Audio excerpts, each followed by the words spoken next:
Turkey, of course, is a member of the NATO alliance. I believe they're not a member of the European Union, but they are a member of NATO, and or maybe they're an EU member. I'd have to look that up. In any case, Erdogan has he's desperate. He's freaking out. The polls are showing him he's running against a secular leader, a leftist, a guy by the name of Kemal Kılıçdaroğlu. I don't know how to pronounce it. Kılıçdaroğlu.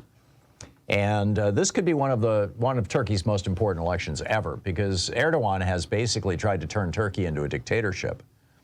But he still has to run for president, and the inflation has exploded in Turkey, and they just had these massive earthquakes that killed 50,000 people because Erdogan's government had not been, and previous governments had not been enforcing building construction codes. So Erdogan is desperate. So what does he do? What do desperate politicians do? Attack gay people. This is a rally at in the Black Sea city of Giresun on yesterday, or today rather, this morning. He said, "We are against the LGBT. Family is sacred to us. A strong family means a strong nation. No matter what they do, God is enough for us." So here you've got the president of Turkey lashing out at gay people, or at the entire queer community, really. Then at the same time, in this also today, in Hungary, the president of Hungary, Viktor Orban, who has transformed that nation in ways that I've talked about at length on this program. It's been a while. It's been probably 5-6 months, but we've talked about before. Viktor Orban says that Hungary has now become, this is a standing ovation speech at CPAC.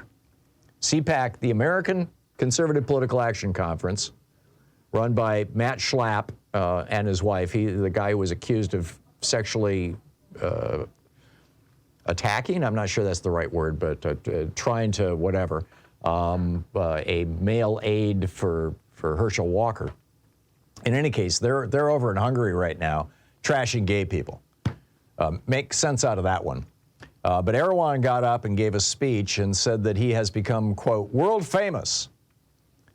He says, no migration, no gender, no war. He's against he's against any kind of immigration of brown people into Hungary. He built a wall on the southern border. His slogan in his election in 2010 was build the wall. Donald Trump borrowed that from Viktor Orban. And he actually did build the wall. No gender, he says. In other words, we're not going to recognize anything other than men and women, and they've already criminalized just being gay or lesbian or trans in Hungary. And then finally he says no war, and that is Orban is one of the few European leaders who is taking Vladimir Putin's side on the vicious terrorist attacks that are happening daily against Ukraine by Russia. In 2021, he banned even the depiction of homosexuality in media. Now here we've got, you've got pharmaceutical companies advertising, PrEP and HIV medications on television with ads with, two men kissing each other. That would be illegal in Hungary. That would be a crime. And of course, any book or any magazine that depicts gay people holding hands or kissing in Hungary is a crime. You go to prison for that. So this morning, when he was speaking to all of these American Republicans in Budapest, he said, liberalism seeks to degrade nations. The woke movement and gender ideology are exactly what communism and Marxism used to be. Right.